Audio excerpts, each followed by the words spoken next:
Nggak bisa engkau mengalami tuaian kalau imanmu tuh nggak siap.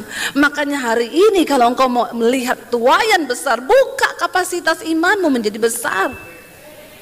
Jangan andalkan manusia, jangan andalkan mertua, jangan andalkan penggadaian menyelesaikan masalah tanpa masalah. Padahal nambah, mana ada menyelesaikan masalah tanpa masalah. Iya, soalnya Tuhan tidak terlihat, penggadaian terlihat.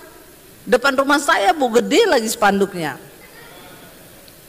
Pakai mata iman berharap sama Tuhan. Kenapa mujizat tidak pernah terjadi? Karena kau selalu mengandalkan kekuatanmu. Dan Alkitab bilang terkutuklah orang yang mengandalkan kekuatannya sendiri, yang mengandalkan manusia. Siapapun dia, mau mertuamu kaya, mau mertuamu konglomerat, andalkan Tuhan. Amin. Dia akan menetap dalam kebahagiaan dan anak cucunya mewarisi bumi loh. Udahlah, cukup di generasi kita, saudara. Mungkin orang tua kita dulu nggak hidup takut Tuhan, tapi bilang Tuhan cukup. Dari generasiku ke bawah, aku akan membawa keluarga ini takut Tuhan, supaya anak cucuku mewarisi bumi. Amin, saudara. Oh, dikatakan yang berikutnya, apa yang kita dapatkan kalau kita hidup takut akan Tuhan? Tuhan bergaul karib dengan orang yang takut akan Dia, dan perjanjiannya diberitahukan kepada mereka. Jadi Tuhan itu juga senang curhat, tapi Dia cari teman curhat, orang-orang yang takut akan Dia. Tuhan berkata begini, sebab siapa yang menghormati aku akan kuhormati. Ya, dan siapa yang menghina aku akan dipandang rendah. Tuhan yang berkata bahwa siapa menghormati Tuhan itu akan dihormati Tuhan. Saudara pernah berpikir nggak kalau kita ini dihormati Tuhan itu kayak apa, saudara? Jangan pernah mencari penghormatan dari manusia. Karena penghormatan manusia itu pret. Nih ya, pret. Di depan manusia itu bisa baik, tapi di belakang ya begitu. Ya. Karena memang banyak hari-hari ini orang yang hidup dalam kemunafikan. Ya, makanya saya itu enggak terlalu percaya kalau ada ketemu orang, ibu tambah cantik loh, tambah kurus, pret. Biasa aja, keles. Dihormati manusia itu sesuatu yang biasa, makanya jangan kau cari penghormatan manusia. Karena kalau kita cari hormat dari manusia, kita akan kecewa. Enggak usah, saudara. Dihina, difitnah, direndahkan, biarin aja, udah biasa. Mari kita cari perkenanan Tuhan. Dan ayat ini sangat powerful sekali. Tuhan berkata begini, sebab siapa menghormati aku akan kuhormati. Ayat ini disampaikan untuk Imam Eli. Tuhan itu berkata sebenarnya tadinya begini, sebab itu demikianlah firman Tuhan Allah Israel, sesungguhnya aku telah berjanji, Tuhan tuh udah berjanji buat keluarganya Imam Eli, bahwa keluargamu dan kaummu akan hidup di hadapanku selamanya. Tapi sekarang demikian firman Tuhan, jauhlah hal itu daripadaku. Bukan Tuhan yang tidak mau menggenapi janjinya, tapi mereka yang tidak layak untuk menerima janji Tuhan. Karena untuk menerima janji Tuhan itu ya ada harga, saudara. Ya, Tuhan itu tidak main-main loh dengan janjinya. Dan Dia berkata tadinya Tuhan sudah berjanji Ya, jadi bukan Tuhan yang menggagalkan janjinya, tapi kitalah yang membatalkan rencana Tuhan terjadi atas hidup kita. Makanya ya, saya sudah melihat banyak orang Kristen itu hidup membayar harga yang harusnya dia tidak bayar, tapi dia terpaksa bayar karena ya dia tidak bisa, Tuhan nggak bisa menggenapi janjinya dalam kehidupannya. Ya, jadi kita berdoa saudara. Makanya saya bilang, contoh saya ketemu ibu-ibu, Bu, suami saya selingkuh terus, Bu, saya tuh gini-gini. Ya ibu doakan suamimu. Masih jawab lagi, ya ibu sih enggak tahu suami saya. Ya memang saya enggak tahu suamimu. Ibu enak aja suruh-suruh berdoa. Lah ibu nggak pernah rasa suami saya. Ya saya enggak mau rasa suamimu. Karena saya punya suami sendiri. Kenapa kau suruh saya rasa suamimu? Dulu siapa yang pilih itu suamimu? Emang saya yang pilihin kau? Bukan Bu, saya sendiri. Ya itu bayar harga. Yang muda-muda di sini makanya cari jodoh yang takut akan Tuhan. Sehebat apapun dia, punya pangkat seperti apa, kalau nggak takut Tuhan. Ini saya lihat banyak calon-calon perwira ini duduk di sini ya. Iya ya, benar ya. Siap dong. Nah, malah yang siap jemaatnya mereka nggak siap loh. Ya, saudara ya, nanti mereka juga akan punya jabatan, punya pangkat mungkin ke depan. Tapi kalau kau nggak takut Tuhan, percuma. Kalau kau tidak menghormati Tuhan, percuma. Yang muda-muda itu cari yang takut Tuhan. Tapi susah juga anak-anak Gen Z sekarang. Ya mereka bilang, kalau saya sih Bu lebih baik menangis di atas Mercy daripada nangis di atas beca. Pret lu. Kalau saya bilang saya nggak mau menangis, saya mau tertawa di atas Mercy. Iya Pak ya. Ngapain kau mau menangis di atas Mercy? Biar Mercy kalau nangis buat apa? Ya mending naik motor tapi happy, ya enggak? Yang naik motor semangat langsung yes, amin. Nggak apa-apa, saya pernah merasakan juga dulu naik motor bonceng 5. Anak 3, suami 1, motor 1, ya bisanya begitu. Naik motor bonceng 5, duduk di besi paling belakang tuh saya. Ya saya bilang sama suami, kalau udah jeglongan pelan-pelan aku jatuh loh. Dia bilang pegangan, gak bisa pegangan, anak 2 di tengah. Bagaimana bisa pegangan? Kami melewati semua itu, tapi bahagia nggak? Bahagia. Nah saudara, bagaimana kita itu hidup ya menghormati Tuhan supaya Tuhan hormati kita? Bayangkan loh, makanya saya bilang saya nggak pernah peduli dengan penghormatan manusia, tapi saya peduli dengan hormat yang datang dari Tuhan itu buat kita. Kalau Tuhan yang menghormati kita tuh wow nggak? Wow wow wow loh, bukan satu kali wownya, bilang wow wow wow. Ya, benar Bapak Ibu. Yuk kita baca bersama yuk. Mazmur 25. Mazmur 25 ayat 12 sampai ayat 15. Apa yang kita dapatkan? Tahun penuaian yang terbesar, yang terbaik Tuhan berikan ketika kita ini mau hidup menghormati Tuhan. Baca bersama dengan suara yang keras, 1, 2, 3. Siapakah orang yang takut akan Tuhan? Kepadanya Tuhan menunjukkan jalan yang harus dipilihnya. Ayat berikutnya. Orang itu sendiri akan menetap dalam kebahagiaan dan anak cucunya akan mewarisi bumi. Tuhan bergaul karib dengan orang yang takut akan Dia dan perjanjiannya diberitahukannya kepada mereka. Wow, enggak ayat ini? Wow, wow, wow. Ini ayat luar biasa nih buat yang muda-muda nih ya.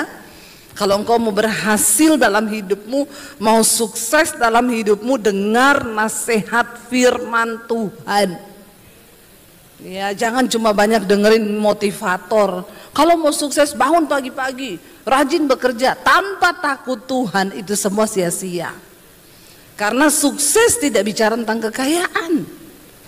Ya, sukses berbicara tentang kehendak Tuhan yang digenapi dalam hidup kita, saudara. Dikatakan siapakah orang yang takut akan Tuhan? Di sini ada orang yang takut Tuhan? Siapa yang takut Tuhan? Kok nggak pede angkat tangan?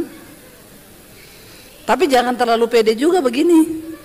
Tunggu dulu pembahasannya, baru bisa ngomong aku nih takut Tuhan. Ya.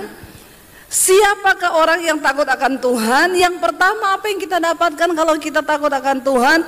Tuhan menunjukkan jalan yang harus dipilihnya. Dalam hidup ini kita ini diperhadapkan dengan banyak pilihan. Kalau kita memilih yang tepat, jalannya tepat, maka aman hidup kita. Tapi banyak orang yang memilih yang salah, saudara. Jalan yang Tuhan buat untuk hidup kita ini cuma satu. Kalau kita mau berjalan sesuai firman Tuhan, maka kita akan cepat mencapai apa yang menjadi tujuan Tuhan dalam hidup kita. Untuk menuju tanah perjanjian, bangsa Israel sebenarnya hanya memerlukan waktu beberapa hari. Ya, tapi karena ketidaktaatan mereka akhirnya jadi berputar-putar. Kita kan nggak mau hidup muter-muter, toh pusing kan? Pusing, saudara. Saya tuh pernah dulu waktu saya baru pertama-pertama nyetir di Jakarta, dan waktu itu baru-barunya Google Map. Saya pelayanan sendiri di Bekasi karena suami juga ada pelayanan, jadi saya nyetir mobil sendiri. Saya pulang dari Bekasi, saudara, saya nyetir, tiba-tiba masuk di sawah-sawah. Saya nyetir lagi, kok di dapurnya orang. Saya kaget nyetir, ada orang masak, nyuci baju. Itu gang sempit-sempit, ada kebun, ada got. Lalu saya telepon suami saya, ini Google Map salah apa enggak ya? Ini kok dia tunjukin jalan sini, tapi saya lewat ada jalan, tapi ini. Terus suami saya bilang, coba kamu lihat settingannya. Mana ya, tak cari-cari dapat. Ternyata settingannya orang jalan kaki. Jadi saya masuk di dapur-dapur orang. Lalu saya tanya sama ibu-ibu situ, Bu, saya putar balik nggak? Bisa nggak? Nggak bisa, Bu. Ya udah ibu jalan aja pelan-pelan. Mobil bisa? Bisa. Untung waktu itu saya bawa mobil kecil. Jadi saya harus tembus. Tapi saudara bisa bayangkan kerepotannya, saya harus melewati jalan sempit, kecil, lewati jemurannya orang. Dan saya dimarah-marahin semua orang tentunya. Bu, kok bisa sih ibu masuk ke sini? Saya juga tidak tahu kenapa saya masuk ke sini. Kamu pikir saya mau masuk ke sini? Kita ini kalau hidup nggak ngikuti jalan Tuhan, mencari-cari jalan sendiri, nggak tahu, nggak ngerti, akhirnya hidupnya jadi begitu tuh, bikin ribet hidupnya orang, dan hidupmu sendiri juga akan ribet. Tembus saudara, tapi lama dan stres, saya berkeringat, saya pokoknya emosi sendiri, dan aduh kenapa jadi begini, mau balik nggak bisa, mau lurus got. Untung saya tidak kecemplung di sawah. Begitu itu kalau hidup ini kita mau bikin sendiri. Akhirnya kita harus membayar harga yang harusnya tidak kita bayar. Dan rata-rata dari orang Kristen itu sekarang ya sedang membayar harga dari harga-harga yang dia bikin sendiri. Masalahnya itu bukan Tuhan, bukan karena kehendak Tuhan. Kita ini memang harus menderita, tapi beda menderita karena kehendak Tuhan dengan karena kehendak kita sendiri, saudara. Jangan mau menderita karena kehendakmu sendiri, karena itu menyusahkan, menyulitkan, bahkan hidupmu akan semakin ribet. Nah, Alkitab berkata, kalau kita hidup menghormati Tuhan, takut akan Tuhan, maka Tuhan akan menunjukkan jalan yang harus kita pilih.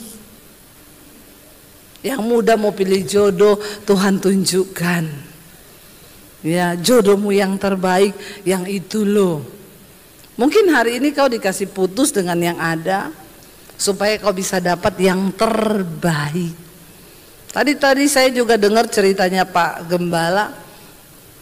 Dulu udah dikasih tanah ya, tapi akhirnya diambil lagi. Makanya memang kita ini jangan berharap pada manusia, karena manusia itu pasti mengecewakan ya.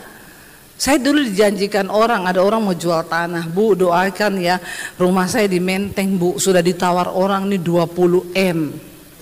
M-nya itu miliar, bukan ember saudara, bukan. Itu rumah di Menteng mahal-mahal. Saya bilang iya, nanti kalau laku, dulu saya kan belum punya rumah, baru datang di Jakarta itu. Kalau laku saya beliin ibu rumah yang 500 jutaan, nggak apa-apa ya Bu. Wih, zaman itu 500 jutaan udah lumayan, ini 15 tahun lalu. Jadi waktu dia bilang dia mau beliin rumah, saya cuma bilang sama suami, sama kita berdua saling mengingatkan nih, ndak usah terlalu dimasukin hati. Kalau orang ngomong taruh di kuping aja, stop di sini, jangan masuk ke hati. Karena manusia bisa berubah. Bener saudara, dari 20 M naik jadi 21 M. Dia nggak mau lepas aja Bu, enggak, masih bisa naik sampai akhirnya ada yang berani bayar 23 M. Buat saudara 23 M ngasih saya 500 juta itu ada artinya nggak sih? Enggak, toh harusnya loh, harusnya ya. Begitu Bu, doakan ya hari ini jadi Bu pembayaran. Ya, ini ibu ini saya layani, kalau berantem sama suaminya nelpon saya tengah malam saya layani. Ya, mau dibunuh anaknya dia telepon saya layani, anak-anaknya juga. Begitu Bu, besok bayaran, doakan ya. Iya Bu, Tuhan beserta. Lalu sudah pergi saudara. Begitu siang saya ukur-ukur udah selesailah, di notaris saya WA. Saya SMS waktu itu belum ada WA. Halo Bu, gimana? Lancar semuanya? Nggak dibales. Saya coba telepon. Bunyinya gini, telepon yang Anda tuju sedang bersembunyi. Sembunyi saudara, sembunyi. Begitu terima bayaran 23 M, telepon yang Anda tuju sedang bersembunyi. Tit, tit, tit. Begitu. Jadi saya enggak maulah orang teleponnya aja udah mati. Akhirnya pembantunya tuh yang sering telepon saya kalau dia berantem sama suami. Saya tanya, Mbak, ibunya itu gimana kabarnya? Jadi enggak, saya enggak mau minta uang, cuma tanya aja. Berarti sudah beres semua ya. Salam, Tuhan berkati. Pembantunya telepon saya, iya Bu Pendeta, sejak bayaran ibu tuh jadi aneh. Masa dia bilang gini, tutup pintu pagar, siapapun yang datang jangan boleh masuk. Orang-orang itu tahu sekarang saya punya uang, mereka pasti mau datang minta uang. Biar keluarga juga jangan dibukain pintu.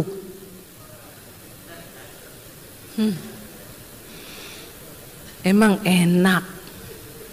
Saya bilang sama suami, bener toh saya bilang. Iya, dulu janji begini, nanti saya ajak ibu jalan-jalan ke luar negeri.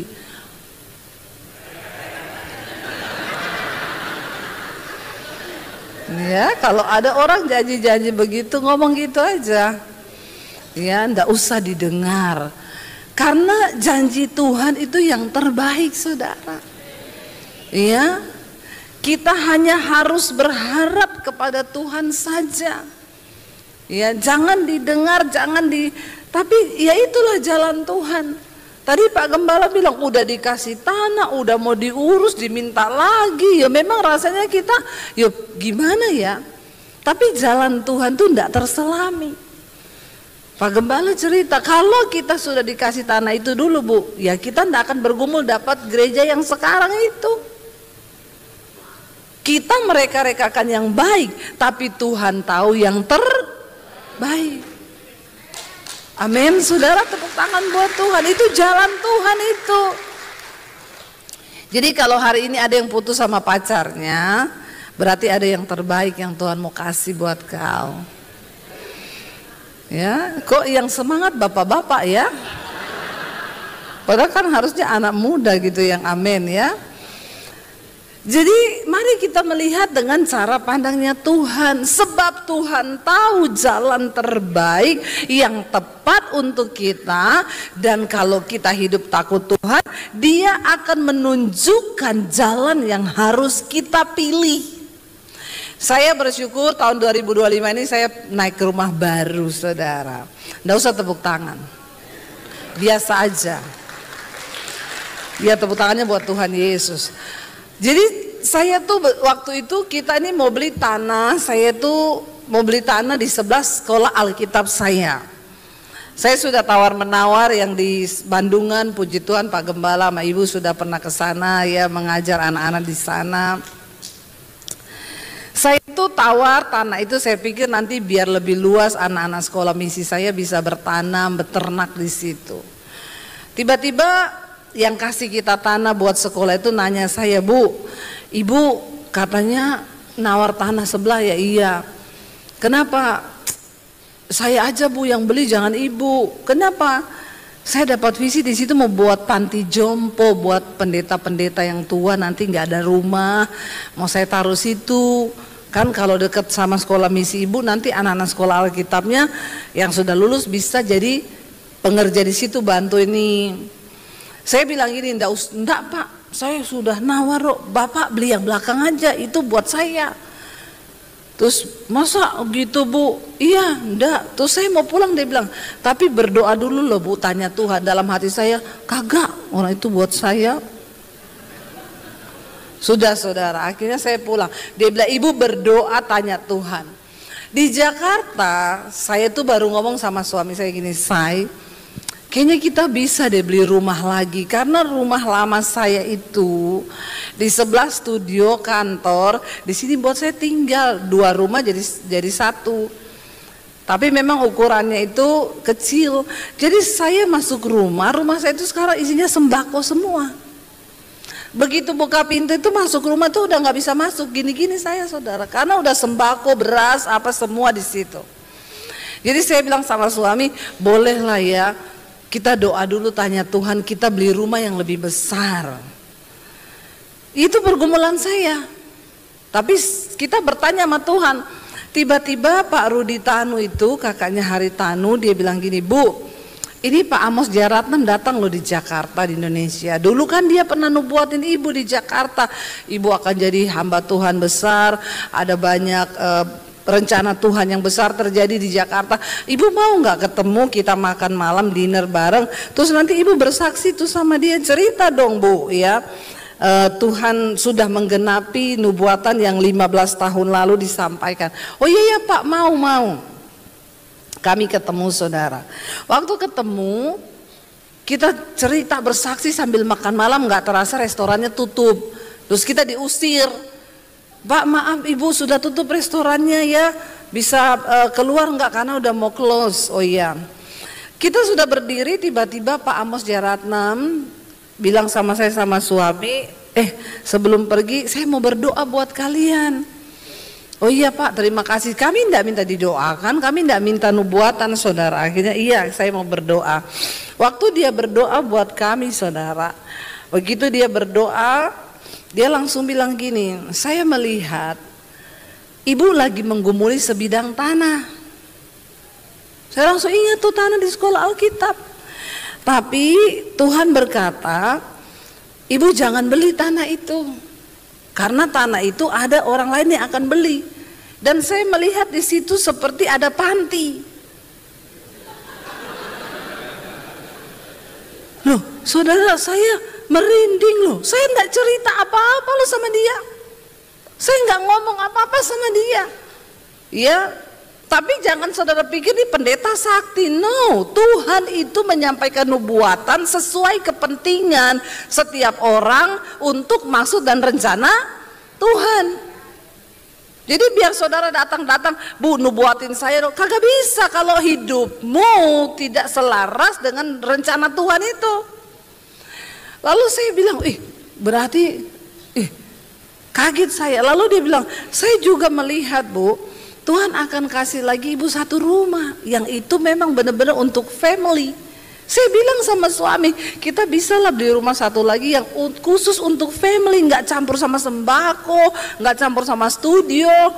Dan itu dia bilang, saudara, Tuhan akan menunjukkan jalan keputusan yang akan kau pilih waktu kau hidup takut akan Tuhan. Jadi dari situ saya berdoa sama suami, yaudah kita bergerak yuk cari-cari rumah. Saudara tahu itu rumah yang kita dapat Tuhan kasih itu luar biasa. Pokoknya harganya itu fantastis tingginya, tapi kami dapat di bawah separoh. Itu sampai pajak nggak percaya, nggak mungkin rumah ini harga segini. Kami sudah tinjau di situ karena itu tetangganya artis-artis. Saya bukan artis, tapi saya melihat waktu Tuhan turut bekerja, saudara. Apa yang mustahil, kami dapat rumah itu karena itu punyanya ibu-ibu udah tua, dia nggak mau tinggal sendiri, dia mau tinggal di Bali sama anaknya, jadi rumahnya itu mau dijual. Nah dia itu jual nggak tahu harga sekeliling, tidak ditawarkan, tidak ditulis dijual, hanya saya pergi lihat rumah lain, tapi yang ngantar saya bilang ada lagi di situ kalau ibu mau lihat, tapi nggak ditulis dijual, cuma lewat tetangganya. Jadi waktu Tuhan bekerja itu, saudara, kita tuh cuma, Tuhan tuh ajaib ya. Ajaib loh, makanya hidup takut akan Tuhan sehingga dikatakan Tuhan akan menunjukkan jalan yang harus kau pilih. Dan dikatakan di sana orang itu sendiri akan apa? Menetap ya dalam kebahagiaan, dan anak cucunya akan mewarisi bumi. Apa itu kebahagiaan? Oh, nggak ada masalah. Apa itu kebahagiaan? Oh, nggak ada proses. No, saudara, menetap dalam kebahagiaan itu bicara tentang sikap hati. Walaupun kau miskin, tapi kau hidup takut Tuhan, kau bahagia. Ini yang lain muka-mukanya kayak nggak percaya gitu. Ibu ngomong miskin bahagia. Emang ibu pernah miskin? Pernah, lebih miskin dari kau saya dulu. Ya, mungkin saudara nggak pernah mengalami mau makan nggak tahu apa yang mau dimakan. Tidak pegang uang 1 sen pun. Saat itu saya cuma hidup di kos-kosan, cuci baju anak kos, nyapu, nyetrika, mau makan apa nggak ada. Kalau nggak ada makanan ya saya puasa. Saya pernah merasakan hidup di titik yang terendah di hidup saya. Tapi apakah saya tidak bahagia? Saya bahagia. Waktu saya menikah dengan suami saya, kami punya anak 3 ya, waktu itu naik motor, saudara, ya bonceng 5, pelayanan. Ini ada Bu Eva di sini nih, saksi hidup saya dulu di Solo. Ya, saya dulu pelayanan di gerejanya dari ujung ke ujung naik motor, kadang harus gotong-gotong anak, titip mertua dulu. Kalau suami saya dapat berkat, saya ini baru pulang les ada duit 50.000, mau nggak ke mall? Ya, zaman dulu tuh ya berapa 20 tahun lalu kali. Kita ke mall, saudara, 50.000 tuh cukup beli nasi goreng 2, beli minum 3 untuk ber-5. Nasi goreng 1 bagi 2, yang 1 bagi 3 anak-anak. Apakah kami bahagia? Bahagia. Naik motor bonceng 5. Sampai kadang itu minumnya irit-irit ya dek, nanti nggak cukup loh. Jadi kadang nge-mall makan nasi goreng, pulang gini.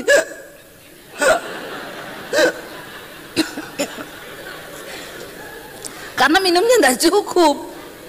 Tapi apakah kami bahagia? Bahagia. Ya, saya bersyukur anak-anak saya itu mengalami yang seperti itu, saudara. Ya, bagaimana? Tapi juga akhirnya mereka juga bertumbuh, bukan kurang gizi. Anak-anak saya sekarang cantik-cantik, luar biasa kayak maknya. Ya, Itu Tuhan, apakah kami bahagia? Bahagia. Bukan saya tidak bahagia loh, makanya ya suami saya tetap ini, tidak ganti toh. Kan karena ada ibu-ibu nggak ada duit ganti suami nih, kagak boleh. Ya satu, ada duit nggak ada duit ditangani berdua. Waktu nggak bisa bayar rumah, kami ajak anak-anak berdoa, ayo deh kita berdoa ya. Kenapa? Kita nggak bisa bayar rumah nih, nanti rumahnya kayaknya mau diambil bank. Lah terus kalau diambil bank gimana, Mam? Ya kita balik ke rumah kontrakan. Anak saya nomor 2 waktu itu masih kecil. Ya Mam, rumah kontrakannya kan tua, bocor, ndak apa-apa deh. Kalau kiamat semua rumah hancur. Mau rumah mewah, rumah bagus, rumah bocor, rumah tua, hancur semua. Oh jadi sama aja ya Mam? Sama. Ada penghiburan di hati. Ya, benar saudara, nggak ada satupun yang bisa kita banggakan. Ya, yuk kita hidup takut Tuhan, Dia akan menetap dalam kebahagiaan. Saya kalau nggak ada uang, saya masuk di kamar, saya nangis sama Tuhan, bahagia. Daripada kau harapkan mertua, stres kau, apalagi nggak dikasih sama mertua, gondok, kau kepahitan. Lebih baik masuk di kamar, berlutut, duduk sama Tuhan, nangis. Itu yang saya lakukan. Saya nggak pernah minta uang sama keluarga saya, karena saya tahu saya sudah keluar dari rumah. Saya diusir karena menerima Yesus. Kalau saya minta uang, nanti mereka bilang, ikut Yesus minta uang ke sini. Mana Yesusmu? Saya tidak mau mempermalukan nama Tuhan. Amin saudara. Dan Tuhan itu memperhitungkan imanmu. Jangan iri kalau hari ini saya diberkati. Tuhan tahu saya dari dulu tidak pernah mau pinjam atau minta kepada keluarga saya. Saya tidak mau mereka menyepelekan Tuhan Yesus yang sudah panggil saya. Kami berdua menderita sendiri, nangis sendiri, masuk kamar tutup pintu nangis sama Tuhan. Tapi setelah itu plong, bahagia. Dan Bapa yang di surga tuh melihat saudara. Nggak bisa engkau mengalami tuayan kalau imanmu tuh nggak siap. Makanya hari ini kalau engkau mau melihat tuayan besar, buka kapasitas imanmu menjadi besar. Jangan andalkan manusia, jangan andalkan mertua, jangan andalkan penggadaian menyelesaikan masalah tanpa masalah. Padahal nambah, mana ada menyelesaikan masalah tanpa masalah. Iya, soalnya Bu Tuhan tidak terlihat, penggadaian terlihat. Depan rumah saya Bu, gede lagi spanduknya. Pakai mata iman berharap sama Tuhan. Kenapa mujizat tidak pernah terjadi? Karena kau selalu mengandalkan kekuatanmu. Dan Alkitab bilang terkutuklah orang yang mengandalkan kekuatannya sendiri, yang mengandalkan manusia. Siapapun dia, mau mertuamu kaya, mau mertuamu konglomerat, andalkan Tuhan. Amin. Dia akan menetap dalam kebahagiaan dan anak cucunya mewarisi bumi loh. Udahlah cukup di generasi kita saudara. Mungkin orang tua kita dulu nggak hidup takut Tuhan, tapi bilang Tuhan cukup. Dari generasiku ke bawah, aku akan membawa keluarga ini takut Tuhan, supaya anak cucuku mewarisi bumi. Amin saudara. Oh dikatakan yang berikutnya, apa yang kita dapatkan kalau kita hidup takut akan Tuhan? Tuhan bergaul karib dengan orang yang takut akan Dia, dan perjanjiannya diberitahukan kepada mereka. Jadi Tuhan itu juga senang curhat, tapi Dia cari teman curhat, orang-orang yang takut akan Dia. Saudara juga ndak usah berharap punya bestie di dunia ini. Ya, saudara itu mau coba curhat ke bestimu, kau pikir tuh bestie, ya. Lalu kau bilang, saya kan punya bestie, curhat. Hari-hari ini tuh banyak loh orang tuh tukang curhat. Temennya anak-anak saya tuh, gua stres nih, gua ke psikiater, katanya gua sudah stadium 4 nih. Iya, anak saya balas cari Tuhan. Kayaknya kalau ini Tuhan nggak bisa deh. Saya bilang sama anak-anak saya, balas aja cari setan. Kalau udah nggak mau cari Tuhan, suruh cari setan aja, cari setan sana, supaya tambah hancur hidupmu. Iya. Dia pindah curhat ke temennya dia yang satu. Gua stres nih, gua ke psikolog, katanya gua stadium 3. Temennya balas, gua stadium 5. Mau cari tempat curhat di mana? Walaupun orang yang saudara anggap saudara percaya, dia bisa jadi pengkhianat. Ya, yang ada saudara, saya mau curhat nih tentang suami gua kecewa banget loh. Gimana? Panjang apa cepet? Panjang nih, sambil ngopi yuk. Oke, kita ketemu di kopi ini ya. Baru mau berangkat nih, bestimu yang mau kau curhati udah chat bestinya juga. Si ini mau curhat sama gua tentang suaminya. Kenapa? Bentar, belum nyampe, masih mau di kopi. Ntar gua ceritain lu ya. Tapi cuma lu yang tahu ya. Cuma lu yang tahu. Kenapa saudara tidak boleh curhat ke orang? Karena tidak semua bestimu itu pendengar yang baik. Banyak penyebar yang baik. Belum dengar aja udah disebarin. Belum dengar nih baru mau ketemu, masih OTW. Oke cuy, gua tunggu ya ceritanya. Begitu selesai, dia ajak bestinya itu ngopi yuk, tak ceritain. Tapi cuma kamu loh yang tahu. Saudara ceritanya ubi sampai sana kolak. Karena ditambahi gula sama santan, pakai garam dikit, udah gurih itu, rih. Lalu kau kepahitan lagi kalau kau dengar dari orang lain. Makanya tempat curhat terbaik, sahabat terbaik itu Tuhan. Maaf ibu-ibu, bahkan bahkan suami satu saat kan bisa mengecewakan kita toh. Istri bisa mengecewakan bapak-bapak kan? Iya nggak bapak-bapak? Bapak-bapak nggak ada yang berani jawab. Oh, satu bapak bilang iya karena istrinya nggak ada.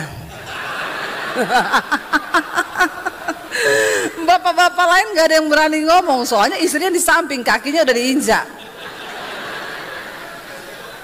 Ada satu bapak suaranya kencang, iya tak liatin nggak ada istrinya ya pak ya. Kenapa nggak ikut pak istrinya?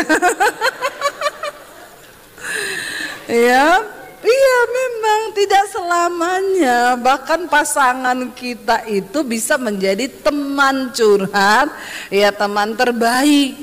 Jangan terlalu menaruh harap pada manusia. Ya karena suami juga satu saat kan suami itu cuma 2, kalau nggak diambil pelakor ya dia panggil Tuhan. Ya jadi kita taruh yang pertama Tuhan dalam hidup ini. Ada masalah datang sama Tuhan, amin. Curhat sama Tuhan. Jangan jadikan tempat lain tempat curhat. Apalagi bapak-bapak di kantor curhatnya sama teman kantor. Ibu-ibu, nah ini tadinya awalnya mau konseling bu, jadi konsleting kau. Lalu terjadi perselingkuhan. Jangan bapak ibu. Tuhan bergaul karib dengan orang yang takut akan Dia. Kita senang gak dijadikan sahabat karibnya Tuhan? Saya ini tidak punya loh. Saya ini banyak teman di sekeliling saya. Nih sahabat-sahabat saya ini datang dari Jakarta. Tapi tidak ada satupun yang saya jadikan mereka itu tempat curhat. Tanya, tidak ada. Ya tempat curhat saya hanya sama Tuhan. Iya, jadikan Tuhan tempat terbaik kita untuk curhat. Nggak usah juga curhat sama pendeta. Apa-apa konseling, apa-apa dikit konseling. Masalahnya itu terus nggak selesai kau. Saya tuh ketemu orang, saya pelayanan di satu gereja. Lalu ada bapak-bapak kejar saya, Bu, saya mau konseling boleh bu? Pak, saya hari ini 5 kali khotbah loh Pak, kayaknya saya nggak sempet Pak konseling. Bapak konseling sama Bapak Gembala aja. Pak Gembalanya di situ. Begitu masuk ke ruangan, Pak Gembalanya bilang, nggak usah ditanggapi Bu. Semua pendeta yang datang ke sini dia minta konseling. Tapi sama Bapak sudah, aduh sama saya sudah bosan Bu tiap hari konseling. Mbak bisa kasih bocoran saya tuh masalahnya apa? Dia tuh ditinggal istri sama anaknya pergi. Kenapa? Pelitnya minta ampun tuh Bapak. Jadi saya bilang, oh terima kasih Pak sudah dapat bocoran ini. Begitu selesai ibadah ketiga saya di ruang, dia datang lagi, Bu sudah boleh nggak? Boleh, masuk silakan duduk. Karena saya sudah dapat bocoran masalahnya. Bapak ada masalah apa? Saya ini ditinggal istri saya Bu, mereka pergi sudah berapa tahun gini. Ya dijemput dong Pak. Nggak mau, terima telepon aja nggak mau. Gini. Bapak ada salah apa? Enggak, Bapak selingkuh? Enggak. Bapak kasih uang nggak ke istri? Ya itu dia sih Bu. Ya saya tuh kan ya gini. Ya Pak, ya bukan apa-apa ya Pak. Bapak mau istrinya pulang hari ini juga. Iya gimana Bu? WA minta nomor rekening. Ya, Bapak ndak usah banyak konseling ya. Itu semua pendeta juga udah bosan lihat Bapak. Jadi mending sekarang Bapak telepon istrimu, WA istrimu, mah minta nomor rekening yang bisa saya transfer. Transfer Pak 25 juta, pulang istrimu Pak. Gitu ya Bu. Ya udah kalau gitu saya aja yang pulang Bu.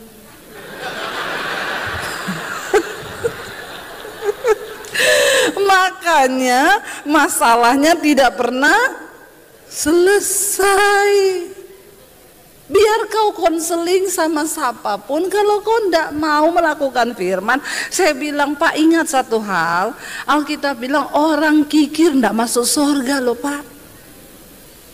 Hati-hati loh Pak. Ya masih bagus istrimu cuma minggat. Untung kau tidak dibikinin kopi pakai sianida Pak. Ya kalau dia cuma minggat bagus itu. Bertobat bapak-bapak, amin. Ada ibu-ibu konseling sama saya. Suami saya Bu, saya ke pasar diantar Bu, diantar. Sampai orang satu pasar bilang, hi ibu itu suaminya romantis banget ya pagi ke pasar. Bukan karena dia baik Bu, karena dia tidak mau kasih saya uang.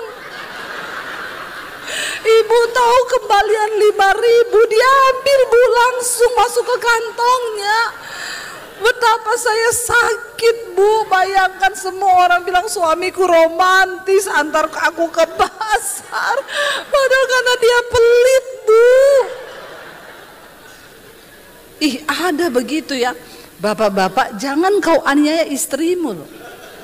Karena Alkitab bilang doa orang yang teraniaya itu didengar Tuhan. Nah kalau dia sudah bosan berdoa supaya kau bertobat, ada ibu-ibu yang bilang saya doakan terus kok Bu. Iya doakan suamimu Bu. Iya saya doakan tiap hari. Doanya apa? Tuhan cabut nyawanya. Astagfirullah subhanallah. Menakutkan. Soalnya saya sudah bosan berkumpul buat dia nggak berubah-ubah. Pelitnya itu loh minta ampun.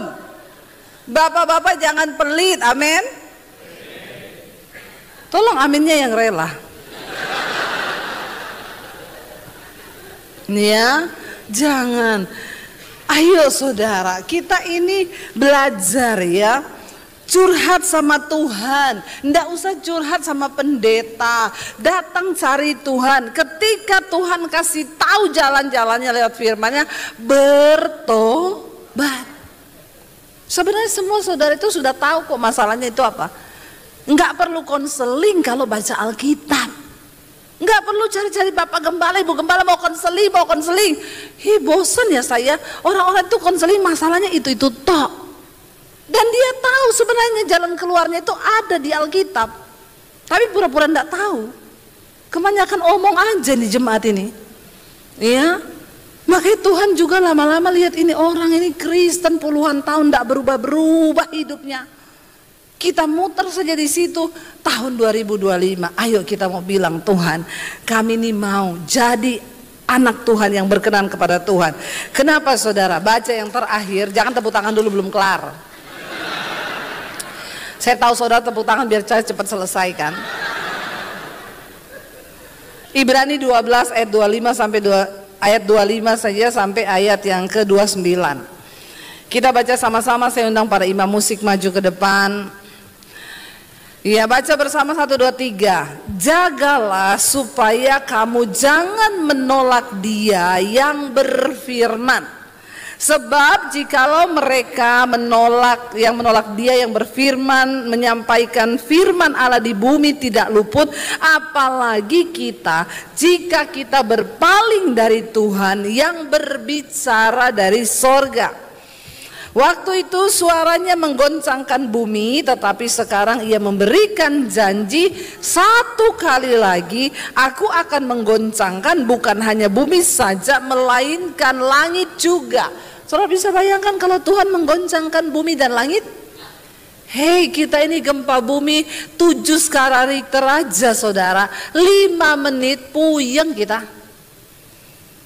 Tsunami terjadi, semuanya hancur.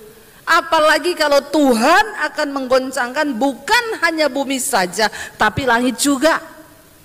Apa yang terjadi di LA, di California hari-hari ini, kita melihat. Ya, 2 hari sebelum terjadi kebakaran, mereka menghujat Tuhan, berkata nggak ada yang pilih Tuhan. Sambil tertawa semuanya artis-artis itu, siapa yang pilih Tuhan? Tertawa terbahak-bahak. Jangan kau lupa. Ya, engkau harus menghormati Tuhan yang pegang kendali bahkan atas hidup kita. Ya, nafas hidup diputus habis kita saudara. Satu kali lagi aku akan menggoncangkan bukan hanya bumi saja melainkan langit juga. Ungkapan satu kali lagi menuju kepada perubahan pada apa yang dapat digoncangkan, supaya tinggal tetap satu yang tidak digoncangkan. Saudara, apa yang dapat digoncangkan di hidup kita? Kekayaanmu bisa digoncangkan. Kesehatanmu hari ini bisa digoncangkan. Uangmu bisa digoncangkan. Apa yang gak bisa digoncangkan di hidup ini? Karirmu, jabatanmu, sekolahmu. Tuhan bisa goncangkan semuanya dalam waktu berapa detik Dia bisa goncangkan. Ya, supaya kita masuk dalam satu keadaan yang tidak tergoncangkan. Maka jangan sombong karena semua dapat tergoncang. Hari ini kebakaran di LA dan California sudah menyebabkan kerugian 800 triliun. Artis-artis kehilangan rumah triliunan saudara. Ya, itu coba yang sudah dibangun dengan begitu bangga luar biasa dalam waktu sekejap. Itu angin ketika ada api bertiup, saya baca 160 km per jam anginnya, seperti ada yang tiup itu sampai api nggak bisa berhenti. Apa kekuatan kita manusia? Apa yang bisa kita andalkan di dunia ini waktu penghukuman Tuhan datang saudara? Dan ayat ini berkata, jadi karena kita menerima kerajaan yang tidak tergoncangkan, marilah apa? Mengucap syukur dan beribadah kepada Allah menurut cara yang berkenan kepadanya dengan hormat dan takut. Sebab Allah kita adalah apa? Api yang menghanguskan. Mari beribadah kepada Tuhan dengan hormat dan takut akan Tuhan. Hidup dalam kekudusan. Hormati Tuhan. Bangkit berdiri bersama. Tidak selamanya kita harus mengerti jalan Tuhan, tapi untuk selamanya kita harus belajar percaya kepada Tuhan. Sekalipun mengikuti jejaknya itu berat. Seringkali apa yang kita mau secara daging tidak terjadi. Tapi percaya saudara, waktu kau ikut jejaknya Tuhan. Ayub berkata begini saudara, perintah dari bibirnya tidak kulanggar, dalam sanubariku kusimpan ucapan mulutnya. Mari dengarkan firman Tuhan dan simpan itu dalam hatimu. Waktu engkau menyimpan firman dalam hatimu, maka firman itu yang akan menuntunmu, saudara, untuk mulai mengikuti kehendak Tuhan. Waktu kau simpan firman dalam hatimu, maka firman itu yang akan berkuasa membawa engkau sampai pada tujuannya Tuhan. Karena firman itu berkuasa, dan firman itu dikatakan akan mengerjakan setiap apa yang disuruhkan Allah untuk terjadi dalam hidup kita. Bahkan Ayub berkata begini, tetapi Tuhan itu tidak pernah berubah. Siapa dapat menghalangi Tuhan? Perhatikan saudara, kalau hari ini engkau belum mencapai satu tujuan di hidupmu, jangan salahkan orang lain. Jangan pernah salahkan gara-gara dia ini saya nggak bisa dapat ini. Jangan pernah salahkan nih gara-gara dia ini sampai saya hari ini harus begini. Waktu Tuhan yang menentukan untuk engkau dapat mencapai sesuatu, maka dikatakan tidak ada yang bisa menghalangi Tuhan. Tidak ada yang dapat menghalangi kuasa Tuhan yang besar untuk membawa engkau digenapi janji itu dalam hidupmu. Nggak ada. Tidak ada satu manusia yang berkuasa pun, saudara, yang dapat menghalangi jalan Tuhan atas hidupmu. Bagian kita cuma duduk di kaki Tuhan dan belajar percaya. Ajar kami memahami Tuhan, apa maksudmu dari setiap ujian ini. Waktu kau tahu bahwa ayat ini berkata, siapa dapat menghalangi Tuhan? Karena itu saya selalu belajar untuk menerima bahwa kenyataan apapun yang kita hadapi hari ini itu seizin Tuhan. Dia tidak pernah terlalu cepat. Tuhan gak pernah buru-buru, saudara. Walaupun kita udah gebelet banget pengen dapetin itu, tapi Tuhan bilang tunggu. Kalau aku belum berkata, itu gak akan terjadi. Waktu kita mengerti cara Tuhan ini, kita nggak mudah menyalahkan orang lain gara-gara dia itu. Sampai saya nggak bisa begini, gara-gara dia itu. Stop. Karena Tuhan, kalau dia sudah menetapkan sesuatu, ayat ini berkata, tidak ada satu pun yang dapat menghalangi Tuhan. Tidak ada satu kuasa pun yang dapat menghalangi kehendak Tuhan terjadi. Apa yang dikehendakinya, perhatikan. Ayat ini berkata begini, saudara. Baca bersama. Apa yang dikehendakinya dilaksanakan juga. Karena apa? Ia akan menyelesaikan apa yang ditetapkan atasku, dan banyak lagi hal yang serupa yang dimaksudkannya. Tuhan akan melaksanakan ketetapannya atas hidup kita. Hari ini bagian kita berkata, Tuhan, tuntun aku berjalan di dalam jejak-Mu. Hari ini banyak hal yang tidak kami mengerti. Waktu-waktu ke depan mungkin masa yang suram, kekelaman. Tapi waktu Engkau datang dan berkata pada Tuhan, aku mau Tuhan ajar kami memahami semua rencana-Mu atas hidup kami. Maka dia Tuhan yang turut bekerja mendatangkan kebaikan atas hidup kita. Bangkit berdiri bersama saudara. Angkat hatimu pada Tuhan. Serahkan hidupmu kepada Tuhan malam ini. Ini adalah titik balik. Bilang, Tuhan, biar malam ini mencari titik balik hidupku kepada Tuhan. Kami datang, Tuhan, memberi hidup kami kepadamu. Bahwa lidah kami hanya memuji. Yes, Lord.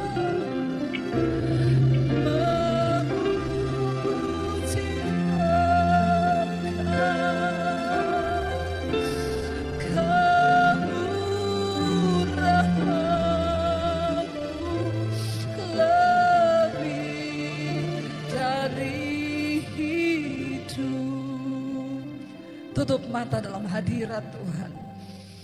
Bapa, lihat setiap hati kami malam ini. Kami datang Tuhan. Tuhan yang tahu hidupmu masing-masing, saudara. Dan malam ini dia cuma mau Engkau beri hidupmu yang sungguh-sungguh bagi dia. Tidak peduli dosa apapun yang sedang hari ini Engkau lakukan.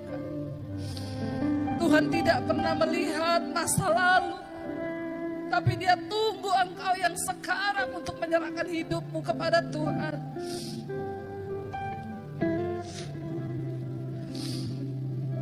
Ini hidup kami Tuhan Yesus.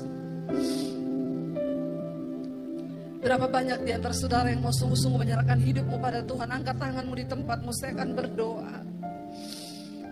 Tuhan, Engkau melihat setiap tangan kami yang terangkat kepadamu Tuhan. Ini kami di atas kota Palangkaraya ini Tuhan. Kami datang menyerahkan hidup kami kepada Tuhan. Biar kemurahan-Mu nyata di hidup kami Bapa. Ya Yesus,